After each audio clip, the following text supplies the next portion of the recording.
Good morning friends.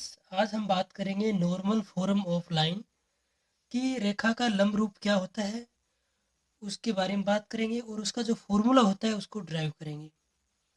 तो प्यारे बच्चों, देखो, मूल बिंदु से डाले गए लंब की लंबाई तथा लंब द्वारा एक्स अक्ष के साथ बना हुआ कोण दिया हो तो रेखा का समीकरण ज्ञात करना है।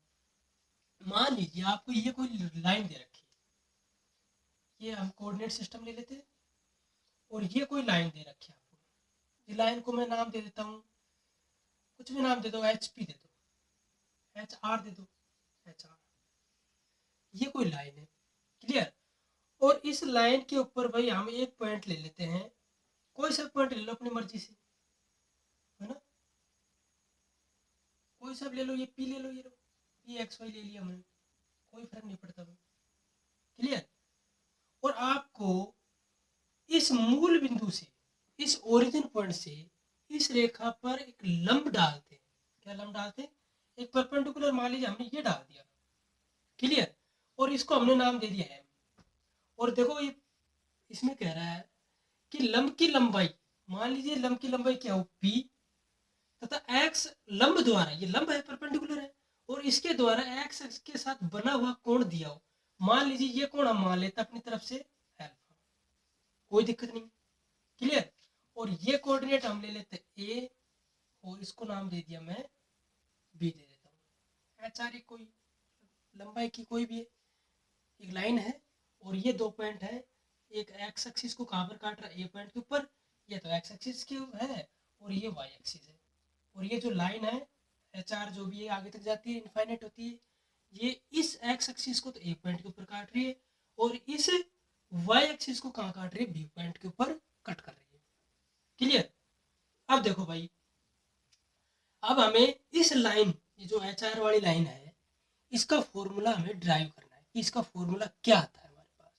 तो देखो हमने, देखो अंतःखंड रूप पढ़ा है, इंटरसेप्ट फॉर्म, वो क्या होता है कि भाई इस प्रकार के केस आ जाए, इस प्रकार का जब केस आ जाए तो अंतःखंड रूप क्या होता है, x upon O A plus x upon O A plus y upon O B, y upon O B equal to 1 होता है। ये कॉन्सेप्ट हमें काम में लेना, क्लियर। तो कहने का मतलब क्या हुआ, यदि मैं ओ ए की वैल्यू फाइंड कर लूँ और ओ बी की वैल्यू फाइंड कर लूँ, और ये सभी मान किसमें रख दूँ, इसमें रख दूँ, ये इंटरसेप्ट फॉर्म है, इसमें रख दूंगा, तो इस पी के रूप में और एल्फा के रूप में हमें एक समीकरण मिल जाएगी, किसमें, एक्स और वाई में। और वही समीकरण किसकी होगी, इस रेखा एच आर की समीकरण हमें मिल जाएगी, क्लियर। तो देखो मैं क्या करता हूँ, मैंने ये परपेंडिकुलर डाल ही दिया यहाँ पर। अब देखो हमारे पास दो वो बढ़ गए, दो ट्राइंगल बन गए, एक ट्राइंगल ये रहा और एक ट्राइंगल ये, क्लियर। तो हमारे पास दो ट्राइंगल है, एक ट्राइंगल ये और एक ट्राइंगल ये। तो मैं देखो इस ट्राइंगल को काम में ले रहा हूँ, देखो ये तो कोण कितना है, 90 डिग्री का। जब ये 90 डिग्री है, इसके सामने क्या होता है, हाइपोटेन्यूज होता है, कर्ण होता है, तो इसके सामने तो कर्ण होगा ये, और ये कर्ण के साथ ये एंगल कितना, ये क्या होता है, ये बेस होता है, क्लियर। और इसकी वैल्यू हमें दी गई है और हमें इसकी वैल्यू फाइंड करनी है। तो देखो मैं कोस अल्फा की वैल्यू याद कर लूँगी यहाँ पर, देखो मैं इसको कर रहा हूँ यहाँ पर। कोस अल्फा क्या होता है, कोस अल्फा, ये जब एंगल अल्फा हो उसके आगे लगा दो कोस, तो कोस अल्फा क्या होता है, आधार बटे कर्ण, यही होता है ना, बेस अपॉन हाइपोटेन्यूज, ये कर्ण। तो आधार कितना पड़ा, आप बताओ कितना भाई, O M, O M upon कर्ण कितना हमारा, ओ ए। तो देखो ओ एम कितना है हमारे पास, ओ एम तो दिया गया है, लंब की लंबाई है, ये जो लंब है ओरिजिन से किस पे डाल रखा है, इस रेखा पे डाला हुआ है। तो ये लंबाई तो देखो हमें पता है कितनी दे रखी है, पी है अपॉन ओ ए। तो बताओ आप ओ ए की वैल्यू नहीं याद कर सकते क्या, ओ ए को इधर ले आओ, चलो एक स्टेप और लिख देते हैं, कोई दिक्कत नहीं। तो cos alpha equal to p upon O A, और यहाँ से ओ ए को मैं यहाँ लिया हूँ और कोस अल्फा को यहाँ लिया हूँ, कोई दिक्कत कोई है, ओ ए बराबर P upon cos alpha, clear. इसको नाम दे देना ये, और इसको नाम दे दिया हमने तो। अब इसी प्रकार से दूसरा ट्राइंगल देखो आप, अब जब दूसरा ट्राइंगल देखोगे, देखो ये कोण तो कितना है, कितना होगा, ये 90 है तो 90 माइनस अल्फा। क्लियर है, समझ में आ रहा है? ये कोण अल्फा है तो ये 90 है टोटल, और 90 में से अल्फा सब्ट्रैक्ट हो जाएगा तो कितना बचेगा, 90 माइनस अल्फा होगा। और ये 90 है, ये 90 और ये 90 माइनस अल्फा, त्रिभुज के तीनों कोणों का योग कितना होता है, 180 होता है। तो ये आपको पता लग गया होगा कितना होगा ये कोण अल्फा। क्लियर? देखो जब ये अल्फा है और ये क्या है, ये परपेंडिकुलर है, और परपेंडिकुलर के सामने क्या होगा, ये हाइपोटेन्यूज होगा। क्लियर? अब देखो आप यहां से मेरे को ये बताओ साइन अल्फा की वैल्यू क्या याद कर सकते हो आप? साइन अल्फा इक्वल टू क्या होगा, देखो ये कर्ण हो गया, और ये इसके सामने, इस एंगल के सामने ये क्या होगा, ये लंब होगा। होगा कि नहीं होगा? तो साइन अल्फा क्या होगा, साइन अल्फा इक्वल टू लंब अपॉन कर्ण, परपेंडिकुलर अपॉन हाइपोटेन्यूज। तो परपेंडिकुलर कितना है हमारे पास यहाँ पर, ये देखो इस एंगल के सामने ये परपेंडिकुलर और इसके सामने ये हाइपोटेन्यूज।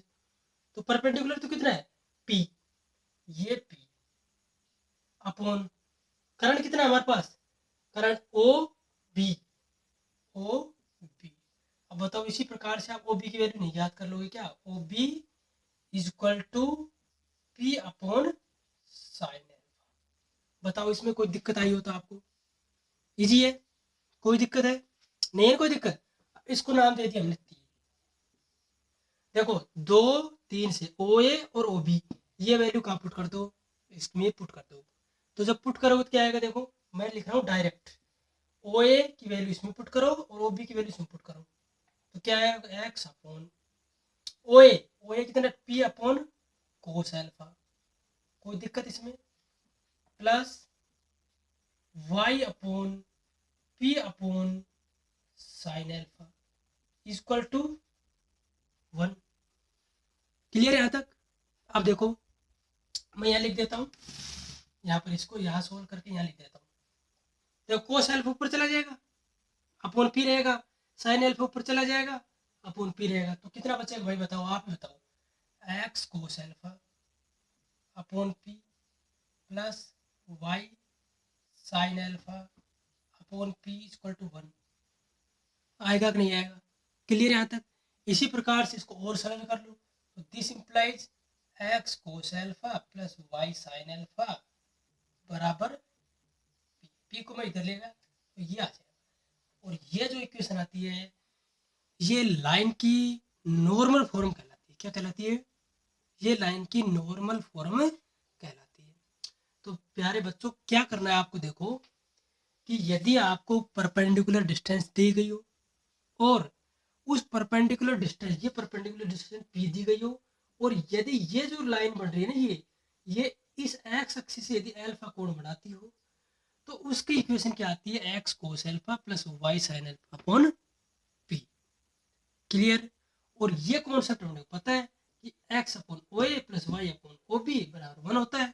मैंने ओ ए की वैल्यू याद करी इस ट्राइंगल से, ओ बी की वैल्यू याद की इस ट्राइंगल से, और दोनों वैल्यू मैंने यहाँ पर पुट कर दी। क्लियर है यहाँ तक? तो आई होप ये वीडियो लेक्चर आपको समझ में आया होगा। क्लियर? Thank you.